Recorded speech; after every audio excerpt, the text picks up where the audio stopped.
ലക്ഷ്മി എന്ന കണ്ടസ്റ്റൻറ്റിനെ നമ്മൾ ആദില നൂറയുടെ വിഷയത്തിൽ നമ്മൾ കണ്ടതാണ്. എങ്ങനെയാണ് ആൾക്കാരത് എടുത്തിട്ടുണ്ടായിരുന്നത്. പക്ഷേ ആളുടെ സ്റ്റാൻഡിൽ തന്നെയാണ് നിന്നത്. ഞാൻ കേറ്റില്ല എന്ന് പറയുമ്പോൾ കേറ്റില്ലെന്ന്. കാരണം അവരുടെ സ്റ്റാൻഡിൽ തന്നെ നിൽക്കുമ്പോൾ ഒരുപാട് ഹേറ്റ്രഡും ഒരുപാട് സപ്പോർട്ട് ചെയ്യുന്നവരൊക്കെ ഉണ്ടായിരിക്കാം.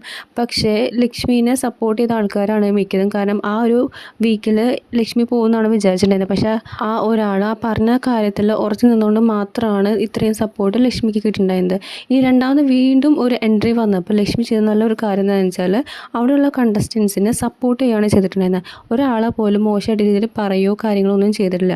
പ്രത്യേകിച്ച് അനുമോൾക്കാണ് ഏറ്റവും കൂടുതൽ അറ്റാക്ക് വന്നിരുന്ന സമയത്ത്, അനുമോൾ ഡൗൺ ആയി എന്ന് കണ്ട സമയത്ത് ആരുമില്ലാന്ന് മനസ്സിലായതോടുകൂടി ലക്ഷ്മി ആൾക്ക് നല്ലൊരു സപ്പോർട്ടായിട്ടാണ് കൂടെ നിൽക്കുന്നത്. എല്ലാത്തിനും സപ്പോർട്ട് ചെയ്യും. മെൻ്റലി അത്ര സ്ട്രോങ് ആക്കി കൊടുക്കുന്നുണ്ട്.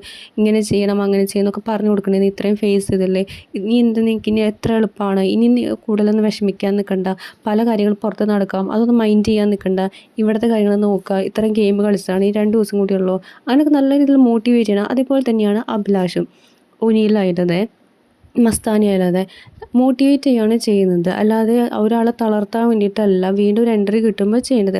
ശരിക്കും അവർ ആ ഒരു അവസരം ഇതിൽ ഉപയോഗിക്കാത്തതാണ് നമുക്ക് കാണുന്നത്. കാരണം നെഗറ്റീവായ ആൾക്കാർക്ക് ഇവിടെ വന്നിട്ട് പോസിറ്റീവ് ആക്കാനുള്ള ഒരു ചാൻസ് കിട്ടിയതായിരുന്നു. പക്ഷേ അതവർ നല്ല രീതിയിൽ ഉപയോഗിക്കാതെ വീണ്ടും നെഗറ്റീവായിട്ടും വീണ്ടും പുറത്തിറങ്ങുകയാണ് ചെയ്യുന്നത്.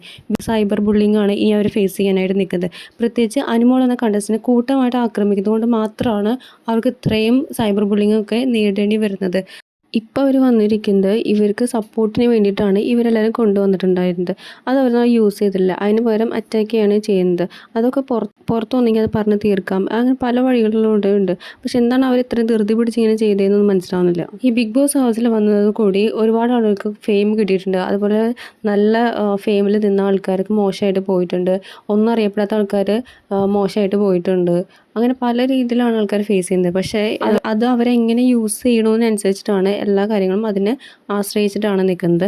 നല്ല രീതിയിൽ അത് യൂസ് ചെയ്തവരാണ് ഇനി ഇവിടെ നിന്ന് ഇറങ്ങുന്നവർക്ക് കുറേ കൂടി ബെനിഫിറ്റ്സ് ഉണ്ടാവാൻ പോകുന്നത്. എന്തായാലും കൂടുതൽ അപ്ഡേറ്റ്സുമായി വീണ്ടും വരാം.